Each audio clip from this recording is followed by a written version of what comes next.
remarqué comment est-ce qu'on fait pour qu'une hôtesse puisse aller chercher les couteaux, aller vendre 1100 $, c'est qu'il faut avoir un descriptif, comprendre pourquoi chacun des couteaux, en fait, est si exceptionnel et qu'est-ce qu'elle a, en fait, de si exclusif, cette gamme-là.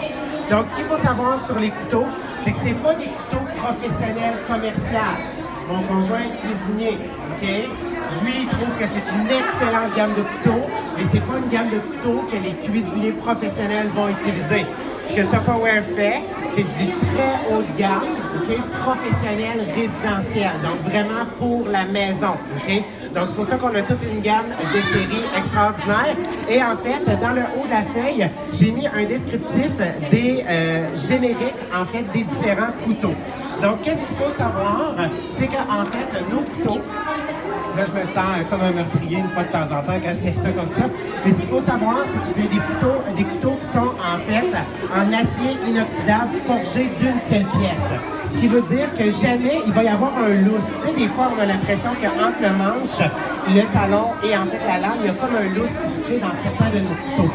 Sachez qu'en fait, nos couteaux sont forgés d'une seule et unique même pièce, en fait. Ce qui va faire en sorte que le couteau va être extrêmement résistant. Ça augmente considérablement la qualité d'un couteau.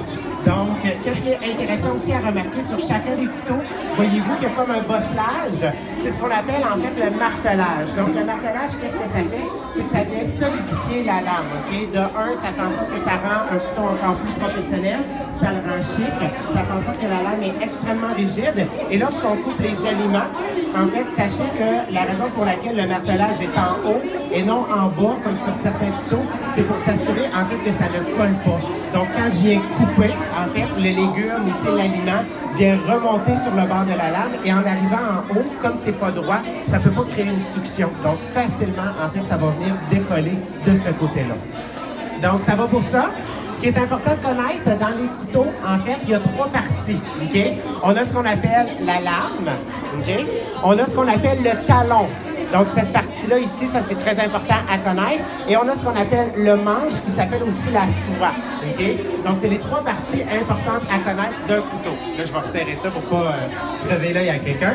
Donc, une des choses qui est importante de savoir, comme c'est en acier inoxydable, c'est en fait anti-rouille, c'est extrêmement hygiénique. Par contre, il faut toujours bien les nettoyer, les couteaux. Dès qu'on a terminé d'utiliser un couteau de qualité comme ça, il faut le nettoyer immédiatement. Il faut bien l'essuyer avant de le serrer dans ce qu'on appelle le fourreau. Mais qu'est-ce qui est le fun, c'est que nos hôtesses, en plus d'avoir la gamme de couteaux, regardez qu'est-ce qu'ils vont avoir. Ils vont avoir évidemment en fait le bloc de bois en fait pour venir le serrer. Pourquoi le bois? En fait, parce que le bois, il est, comment mon conjoint m'a expliqué ça, il y a comme un antibactérien, en fait, qui est dans le bois, ce qui fait que c'est ce qu'ils utilisent principalement en cuisine. Donc, ça fait en sorte qu'il n'y a pas de bactéries qui vont se développer sur le couteau. OK?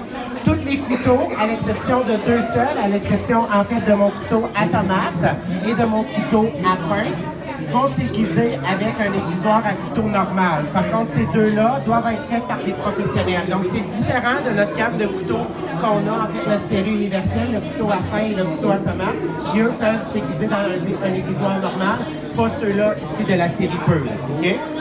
Bien évidemment, on n'envoie jamais une lame au lave-vaisselle. Si vous ne savez pas pourquoi, c'est parce qu'en fait, le savon qui est utilisé dans les lave-vaisselles, c'est abrasif. Okay? Donc, ça va venir défaire la lame.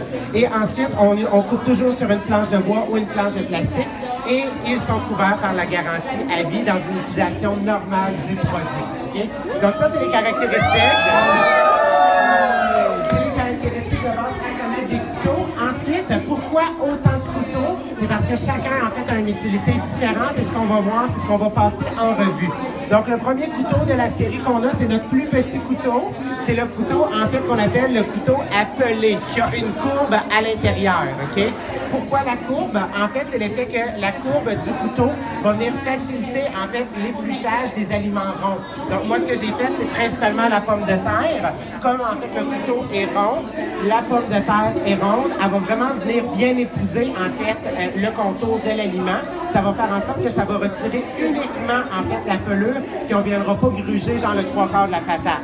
Ça, c'est comme quand tu apprends un enfant à éplucher des légumes. Au début, on enlève le 3/4, à la fin, il est un expert qui fait juste enlever la pelure, OK? La pointe est très intéressante parce qu'avec la pointe, on peut venir retirer les yeux, en fait, les yeux de pommes de terre et toutes ces choses-là. Donc, c'est ce que je voulais vous montrer ici. J'ai retiré et je suis venu en fait retirer l'œil. Une des choses qui est très intéressante, c'est que ce couteau-là, c'est ce qu'on appelle dans le fond un des premiers couteaux de la cuisine française. Et c'est pour venir faire ce qu'on appelle des formes ovoïdes. Okay? Donc, souvent dans la cuisine française, la cuisine gastronomique, on va retrouver ces formes-là, les formes ovales, en fait, à 7 côtés. Comment est-ce que ça se fait? C'est très simple. Regardez, on part de la pomme de terre coupée en 4, on coupe les embouts, puis ensuite, on retire tranquillement, en fait, les côtés, on vient la tourner pour venir former la forme ovoïde. Ça fait bien cute, OK? Donc, c'est très traditionnel de la cuisine française. C'est un, en fait, là, des premiers couteaux là, qui ont connu. Ensuite, on continue avec le deuxième couteau. On y va avec le couteau à éplucher. Donc, celui-là, on dirait un couteau bien simple, mais qu'est-ce qui est très intéressant, c'est que comme il est très, très, très petit, la lame est très, très mince aussi, ce qui va permettre en fait de faire des coupes vraiment minutieuses avec ce couteau-là. Donc, toujours, tu sais, souvent, l'oignon vert qu'on va retirer uniquement l'embout, on ne peut pas, tu sais, couper, on ne va pas venir écraser parce qu'on sait que majoritairement, les plus petits légumes sont des légumes qui sont plus mous aussi. Même chose, c'est pour les raisins, toutes ces choses-là, OK?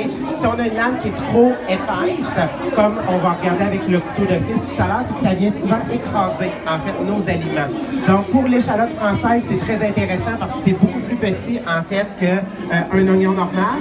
Là, échalote, ça, c'est pas une échalote, OK? Au Québec, on appelle ça une échalote. C'est un oignon vert, OK? Ça, c'est une échalote française. C'est comme un petit oignon, en fait, c'est souvent de couleur mauve. Ça se rapproche un peu, en fait, on dirait d'un oignon rouge, mais c'est beaucoup plus doux, en fait. C'est quelque chose qu'on va souvent utiliser pour rajouter un goût différent. L'ail, même chose, c'est ce qu'on appelle retirer le talon. Puis regardez, en fait, là, c'est tellement fin, la lame, que je suis venu retirer juste le talon, tu sais, où est-ce qu'habituellement, là, il y a les racines. Donc, on est vraiment capable de venir faire des coupes de précision. Et pour les champignons, moi, j'adore ça parce que, tu sais, le champignon dans l'intellifrais, il va se conserver 2 semaines. On s'entend, le champignon, que ça fait un jour qu'il est là, puis que ça fait 2 semaines, ils ont quand même perdu une certaine teneur en eau, en fait, en consistance. Donc, en ayant un couteau qui est extrêmement mince, on est capable de venir couper sans écraser, en fait, le champignon. OK? Donc, ça, c'est pour notre couteau appelé. On va continuer avec notre couteau de fils. Donc, le couteau de fils ressemble au couteau appelé. Et moi, c'est ce que j'appelle le couteau passe-partout, celui-là. OK? Donc, le couteau passe-partout, le couteau de fils, ce qui est intéressant, c'est que c'est comme notre couteau rouge. Tu sais, le rouge de la série universelle. C'est le même type de couteau. Moi, ce que j'adore, c'est qu'en fait, la lame n'est pas trop longue et le manche non plus. Ce qui fait en sorte que quand tu viens l'utiliser, ta main est proche de ta lame, ce qui te donne un meilleur contrôle, en fait, sur la coupe de tes ingrédients. Merci. Hey, mon Dieu, je t'aime. OK. Tu peux vraiment me mettre devant. Oui, exactement. Donc, vraiment, c'est ce qui permet vraiment un meilleur contrôle, comme on est plus rapproché. Donc, une des choses que moi, j'aime à l'intérieur, c'est que je suis venu tout simplement couper l'oignon. Donc, couper les embouts d'oignon, très simple, parce que l'oignon, dans le fond, est toujours un peu plus gros que notre échalote. Puis, il est très intéressant aussi pour venir faire, en fait, la coupe en dés des oignons. Donc là, il y en a qui se disent, OK, on a un hachoir gantan pour ça. N'oubliez pas, on a un produit de luxe qu'on vend aux gens, c'est que la semaine, on veut que ça soit rapide. La fin de semaine, ils peuvent retourner avec des outils de qualité comme ça, nos chaudrons, donc prendre le temps de couper. Puis aussi, tu sais, c'est des outils. Moi, c'est la même chose. Quand je présente la mandoline, je dis aux gens que c'est un outil de travail. Un couteau de cette qualité-là, c'est un outil de travail. Tu dois apprendre à travailler avec, OK? On n'est pas tous des Ricardo Ricardette, OK? Ensuite, on continue sur notre couteau à tomate. Entendez-vous? C'est correct le son? Oui, OK, c'est bon. Moi, je ne m'entends pas assez, on dirait. Donc, le couteau à tomate, c'est un couteau qui est dentelé. Donc, la raison pour laquelle il est dentelé, c'est qu'il va venir aider à couper les aliments en haute teneur en eau. Donc, tu sais, la tomate, souvent, quand on a un couteau avec une lame droite, c'est difficile de couper la peau, en fait. Ce qui fait en sorte qu'on vient écraser la peau, on vient écraser la tomate, on vient sortir tout l'excédent de jus. Ce qui fait que c'est moins intéressant à utiliser dans des recettes. Ça fait moins, en fait, fancy. Un peu, tu sais, c'est moins beau visuellement. Donc, les dents vont vraiment venir bien couper, en fait, là, les aliments comme la tomate, les aubergines, parce qu'eux autres, ils ont comme vraiment, tu sais, une peau qui est plus rigide à l'extérieur, mais plus mou à l'intérieur. Donc, couper la tomate, là, il n'y a vraiment, là, aucun problème. Faire un beau sandwich aux tomates. Il y en a qui aiment ça, hein, le sandwich aux tomates. Fait que ça, tu peux pas faire ça dans un extra chef, ça te prend un couteau de qualité, en fait, pour le faire. Ensuite, le couteau à fileter. Donc celui-là, moi, c'est la première fois que j'utilisais ça. Je connaissais le couteau à fileter. C'est un couteau qu'on va utiliser beaucoup dans les boucheries, dans les poissonneries, OK? Donc, contrairement aux autres couteaux, lui, le martelage est vraiment très, très mince. Il n'y en a pas sur le reste de la lame. Et la lame, qu'est-ce qui est très intéressant, c'est ça. Voyez-vous? C'est que la lame est flexible. Fait que là, il y en a, ils vont lire ce que j'ai écrit, puis ils ne comprendront pas. C'est pour ça qu'on accompagne ça avec une démonstration.